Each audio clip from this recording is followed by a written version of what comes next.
Hi everyone, ચલો મને થયું કે અત્યારે એક પાછો એમસીક્યુનો વિડીયો બનાવી દઉં.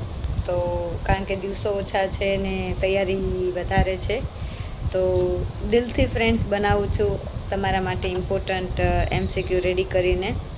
તો પ્લીઝ આને જોજો, વિડીયોને શાંતિથી સારી રીતે, ના યાદ રહે તો લખી દેજો. અને બીજું કે નવા હોય તો ચેનલને સબસ્ક્રાઈબ કરી દેજો અને હા, સપોર્ટ કરો ફ્રેન્ડ્સ. તો ફર્સ્ટ ક્વેશ્ચન છે, ટ્રાન્ઝિસ્ટર એક સારા એમ્પ્લીફાયર તરીકે કામ કરે તે માટે ઓપરેટિંગ પોઈન્ટ ક્યાં હોવો જોઈએ? તો in the centre of the active region, active રિજિયનના સેન્ટરમાં હોવો જોઈએ. નેક્સ્ટ છે, એમ્પ્લીફાયરમાં કપલિંગ કેપેસિટરનું મુખ્ય કાર્ય શું છે? તો બ્લોક ડીસી એન્ડ પાસ એસી. તો તે કપલિંગ કેપેસિટર જે છે એ ડીસીને બ્લોક કરે છે અને એસીને પસાર થવા દે છે. એસી મીન્સ કરંટ, એ તો ખ્યાલ જ હશે બધાને. કોમન એમિટર એમ્પ્લીફાયરમાં એમિટર બાયપાસ કેપેસિટરનો ઉપયોગ શા માટે થાય છે?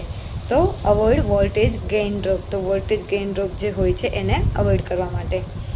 કોમન બેઝ એમ્પ્લીફાયર દ્વારા ઉત્પન્ન થતો ફેઝ શિફ્ટ કેટલો હોય છે? તો ઉત્પન્ન થતો ફેઝ શિફ્ટ 0 ડિગ્રી હોય છે. ઓનલી કોમન એમિટર એમ્પ્લીફાયરમાં જ 180 ડિગ્રી ફેઝ શિફ્ટ આપે છે. બાકી બધા કોમન કલેક્ટર અને કોમન બેઝ બંનેમાં 0 ડિગ્રી હોય છે. ડીસી લોડ લાઇનનો ઢાળ કોના દ્વારા નક્કી થાય છે? તો લોડ રેઝિસ્ટન્સ દ્વારા. જો ક્યુ પોઈન્ટ કટ ઓફ રિજનમાં જતો રહે તો આઉટપુટ સિગ્નલનું શું થાય? તો નેગેટિવ પીક ઇઝ ક્લિપ્ડ.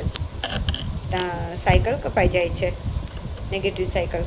કયા ક્લાસના એમ્પ્લીફાયરની કાર્યક્ષમતા સૌથી વધુ હોય છે? તો ક્લાસ સીની.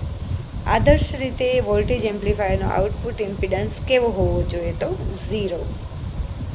લોગેરિધમિક સ્કેલમાં પાવર ગેઇનનો એકમ શું છે? ડેસિબલ.